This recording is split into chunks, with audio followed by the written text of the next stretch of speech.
ศกาลบุญอีกคนเมืองปักไร่เด้อเขาเจ้าแห่ขบวน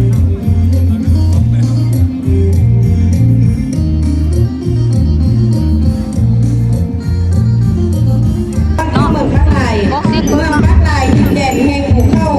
ดินลำเนาป่าไม้ซักป่าออกกันชาติแห่งเหนือหนาวสาวเมืองมีน้ำใจเพื่ออาลีเดือนสิบเพลงบุญพระเวทเทศกาลบุญที่ข้อใหญ่เดือนทุกเพลงบุญทำไฟจบท้ายคุณพ่อใส่เงินเก่าพลังน้ำตูนกันต้นรักนางปัญญาทางเงินป่าสมเชิญทำธรรมดา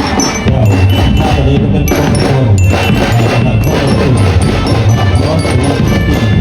ที่มีการจัดตั้งโดยคนอื่นในการชิงรางวัลเข้าคัดคณะสังคมเมืองสุพรรณบุรีเราคือผู้เข้าร่วมเป็นกลุ่มในโครงการโตโกงในวันสงกรานต์ในการศึกษาพงศ์ก็ปุ่มการจัดตั้งให้เข้มแข็งนำผ่านกันด้วยกระบวนการให้ปกป้องคงพื้นและปฏิบัติตามคำสั่งส่วนพบทางผู้นำพวกข้าซ้ำสั่งและของถึงขั้นสร้างดีจีมู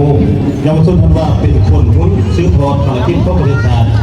จะรับเป็นถูกศาสตร์ถูกพักอยู่สบัดเป็นเอกภาพพร้อมกันตามแต่ว่าเสี่ยงต่อบางอย่าง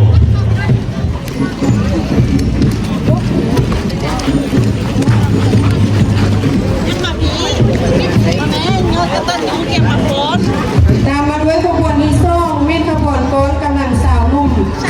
เป็นกำลังที่เข้มแข็งแห่งกา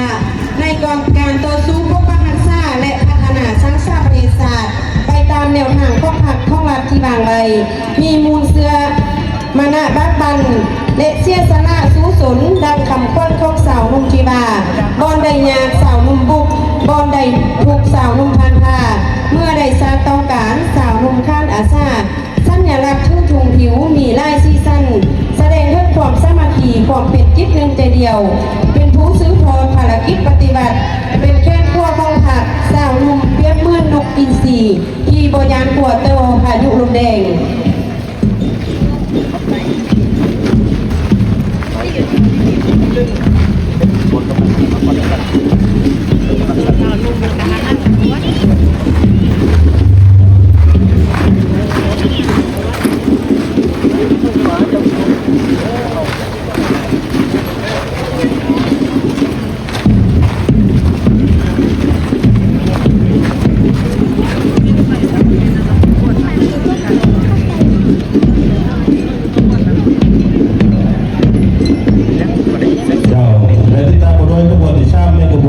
ในกองกำลังข้องนักเรียนนักศึกษาประชาชน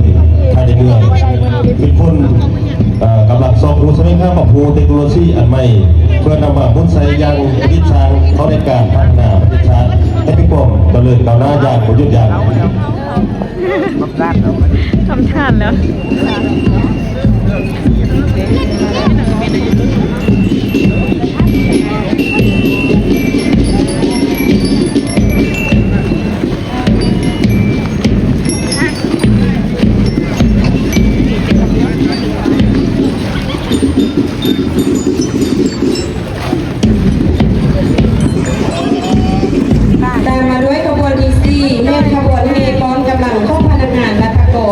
และกำลังประกอบอาวุธในทั่วเมืองที่แสดงถึงความเป็นเอกภาพมีความสามัคคีเป็นแทนนักเน้นเป็นยุทธคนที่กำลังแข็งที่เข้มแข็งนักเน้นโดยซึ่งสติปัญญาทุ่มเทความรู้ความสามารถเข้าในการปฏิบัติหน้าที่เรียกงานของตนเองด้วยความอัศจรรย์สู้และมีผลสำเร็จตามการมอบหมายเพื่อประกอบส่วนเรียกงานเข้าในการสร้างชาติพัฒนาประเทศชาติและเหตุการณ์ที่พวกพัฒนาเทียบงานแดนดินให้มีความสงบปลอดภัย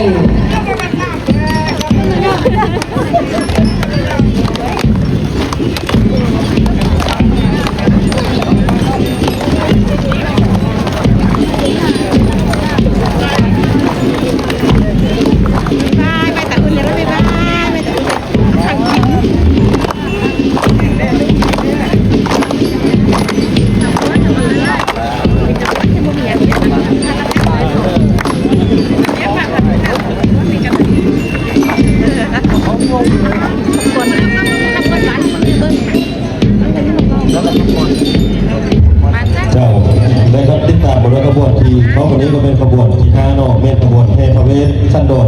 ที่ก้นข้องบานเส้นลาย บุญพระเวทที่โค้นเมื่อจะขึ้นในทุกปีในระหว่างเดือน3พฤศจิกายนตามที่ข้อประเพณีของชาวเมืองตะไคร้ขบวนดังกล่าวนี้ประกอบมีผู้เต้นไก่เป็นพญาบุรมที่สดใส